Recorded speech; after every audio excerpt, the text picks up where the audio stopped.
The rain here in eastern Rwanda is almost 3 weeks overdue, but to the relief of farmers, it is finally being forecast. So today, Vice President Odette Mukankiko has rallied together members of her maize cooperative to start sowing. She is hoping the rainy season will finally kick in and their crop will have enough water to grow.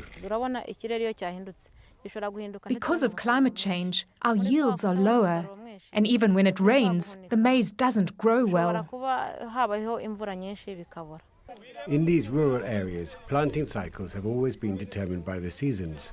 But now, Odette says, rain no longer falls when it should, and traditional farming practices are failing. We used to start drying the maize in the field, but now it's often raining. When we have good yields and no place to dry them, they will spoil after a month. Farmers can now lose up to 40% of their harvest due to erratic weather. And if the climate change issues are not addressed quickly, it could cost the country's agriculture sector up to $300 million a year by 2030.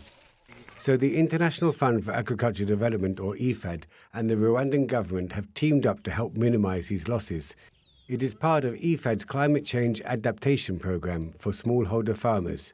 Coordinating the project is John Viegas Hasira. Farmers also, they have the knowledge, they know, and they have some answers to different problems. What I need is that capacity to react on time before it is too late. To help build that capacity, farmers' cooperatives are now being equipped with modern facilities, like this one, where crops can be dried and stored safely, whatever the weather.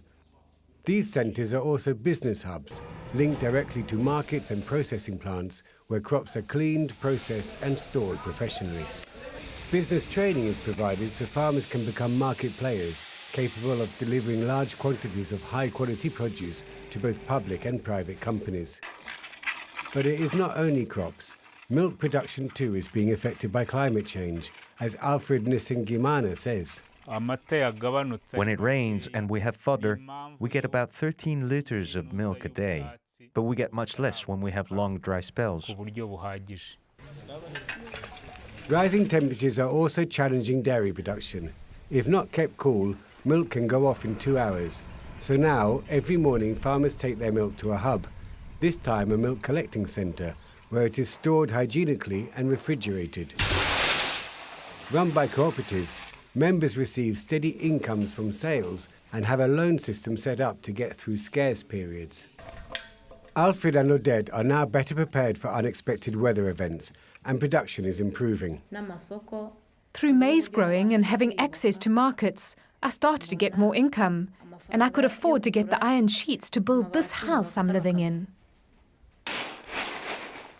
This 5-year programme aims to provide facilities and know-how to 155,000 more people like Odette, enabling farmers to succeed, despite a rapidly changing environment.